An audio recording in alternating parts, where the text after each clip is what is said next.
സ്വകാര്യ വാഹനങ്ങൾ അനധികൃതമായി ഉപയോഗിക്കുന്നത് സംബന്ധിച്ച് അടുത്ത കാലത്ത് മോട്ടോർ വാഹന വകുപ്പിനെതിരെ സമൂഹ മാധ്യമങ്ങളിൽ പ്രചരിച്ച ഒരു വീഡിയോയ്ക്ക് ഒരു വിശദീകരണമാണ് നൽകാൻ ഉദ്ദേശിക്കുന്നത്. സ്വകാര്യ വാഹനങ്ങൾ സ്വകാര്യ വ്യക്തികൾക്ക് വേണ്ടി നൽകിയിട്ടുള്ള വാഹനങ്ങളാണ്.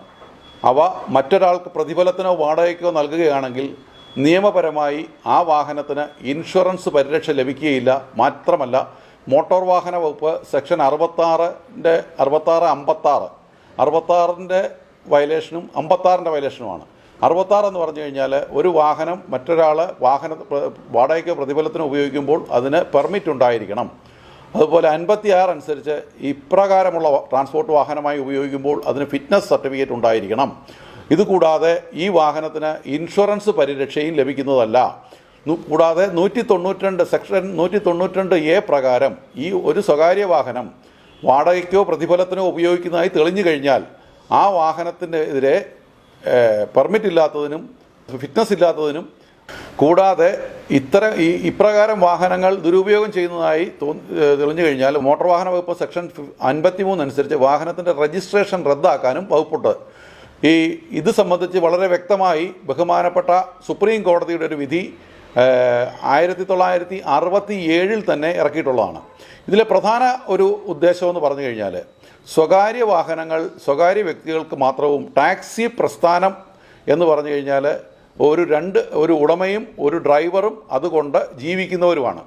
ടാക്സി വാഹനങ്ങളാണ് ഏറ്റവും അധികമായിട്ട് നമുക്ക് റോഡിൽ ആവശ്യമുള്ളത്. കാരണം റോഡിലെ ഏറ്റവും അധികം മോട്ടോർ വാഹന വകുപ്പിനെയും പോലീസിനെയും സഹായിക്കുന്നത് ഓട്ടോറിക്ഷ ഡ്രൈവർമാർ, ടാക്സി ഡ്രൈവർമാർ തുടങ്ങിയ വ്യക്തികളാണ്. എവിടെയെങ്കിലും ഒരു അപകടം നടന്നു കഴിഞ്ഞാൽ, ഒരു സ്വകാര്യ വാഹനം വന്നു കഴിഞ്ഞാൽ അവിടെ നിന്ന് എങ്ങനെയെങ്കിലും രക്ഷപ്പെടാനാണ് ശ്രമിക്കുന്നത്. അതേസമയം ഒരു ടാക്സി ഡ്രൈവറോ ഒരു ഓട്ടോറിക്ഷ ഡ്രൈവറോ അവിടെ വന്നു കഴിഞ്ഞാൽ ആദ്യം മോട്ടോർ വാഹന വകുപ്പിനും ആംബുലൻസിനെ എല്ലാം ഇൻഫോം ചെയ്യുന്നത് ഈ വ്യക്തികളായിരിക്കും. ഇതുകൂടാതെ അടുത്ത കാലത്ത് കണ്ടുവരുന്ന ഒരു പ്രവണത എന്ന് പറഞ്ഞു കഴിഞ്ഞാൽ കേരള സംസ്ഥാനത്തിൻ്റെ അതിർത്തി പ്രദേശങ്ങളിലുള്ള റിസോർട്ട് ഉടമകൾ അവരുടെ പേരിൽ വാഹനം രജിസ്റ്റർ ചെയ്ത് ആ റിസോർട്ടുകളിൽ വരുന്ന അവരുടെ കസ്റ്റമേഴ്സിന് ഈ വാഹനം വാടകയ്ക്ക് കൊടുക്കുന്നതായി കാണുന്നു.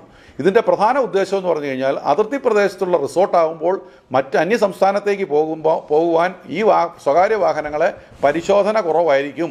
തന്മൂലം ഇവർക്ക് ഫിറ്റ്നസ്സോ പെർമിറ്റോ ആവശ്യമില്ലാതെ വരുന്നു. എന്നാൽ മറ്റൊരു സംസ്ഥാനത്ത് പോയി ഈ വാഹനം ഒരു അപകടത്തിൽപ്പെട്ട് കഴിഞ്ഞാൽ അപകടത്തിൻ്റെ ഇൻഷുറൻസ് പരിരക്ഷ ഇവർക്ക് ലഭിക്കുന്നതല്ല. കൂടാതെ റെൻ്റ് കാർ എന്ന് ഇത് കാണുന്നുണ്ട്. അടുത്ത കാലത്ത് പത്രങ്ങളിൽ വരെ പരസ്യം കൊണ്ട് റെൻ്റ് കാർ എന്ന വാക്ക് തന്നെ നിയമവിരുദ്ധമാണ്. റെൻ്റ് ക്യാബാണ്. ക്യാബ് എന്ന് പറഞ്ഞാൽ ടാക്സിയാണ്. അങ്ങനെയുള്ള ടാക്സി വാഹനങ്ങൾ മാത്രമേ വേറൊരു വ്യക്തിക്ക് വാടകയ്ക്ക് ഡ്രൈവർ ഇല്ലാതെ വാടകയ്ക്ക് കൊടുക്കാൻ പറ്റുള്ളൂ. അങ്ങനെയുള്ള വാഹനങ്ങളെ നമുക്ക് റോഡിൽ കണ്ടാൽ തിരിച്ചറിയാനുള്ള ഏറ്റവും എളുപ്പമാർഗം കറുത്ത പ്രതലത്തിൽ മഞ്ഞ അക്ഷരത്തിൽ രജിസ്ട്രേഷൻ നമ്പർ പ്രദർശിപ്പിച്ചിരിക്കുന്ന വാഹനമാണ് റെൻ്റ് ക്യാബ്. അപ്പോൾ ഏത് വിധേനയും ഈ സ്വകാര്യ വാഹനങ്ങൾ വാടകയ്ക്ക് കൊടുക്കുന്ന അനധികൃതമായി വാടകയ്ക്ക് കൊടുക്കുന്ന പ്രവണത ഒഴിവാക്കാൻ വേണ്ടിയാണ് മോട്ടോർ വാഹന വകുപ്പ് ഈ ടാക്സി ഓട്ടോറിക്ഷ തൊഴിലാളികളുമായി സഹകരിച്ചുകൊണ്ട്, അല്ലെങ്കിൽ അവർ തരുന്ന ഇൻഫർമേഷൻ, ഏറ്റവും നല്ല ഇൻഫോമേഴ്സ് അവരാണ്. അപ്പം നമുക്ക് റോഡിലെ ഏറ്റവും നല്ല CCTV എന്ന് തന്നെ നമുക്ക് പറയാം. അവർ നൽകുന്ന ഇൻഫർമേഷൻ അനുസരിച്ച് നമ്മൾ വാഹനങ്ങൾ പരിശോധിക്കുകയും അങ്ങനെ നടന്ന ഒരു പരിശോധനയാണ് നമ്മൾ അടുത്ത കാലത്ത് വീഡിയോയിൽ കണ്ടത്. ഇപ്രകാരമുള്ള സാഹചര്യത്തിൽ സ്വന്തം വാഹനമില്ലാത്തവർ നിയമപ്രകാരം ഉള്ള ടാക്സി കാർ, റെൻ്റ് ക്യാബ് എന്നിവ ഉപയോഗിക്കുക, മോട്ടോർ വാഹന നിയമങ്ങൾ പാലിക്കുക, തെറ്റായ പ്രചരണങ്ങൾ നടത്താതിരിക്കുക.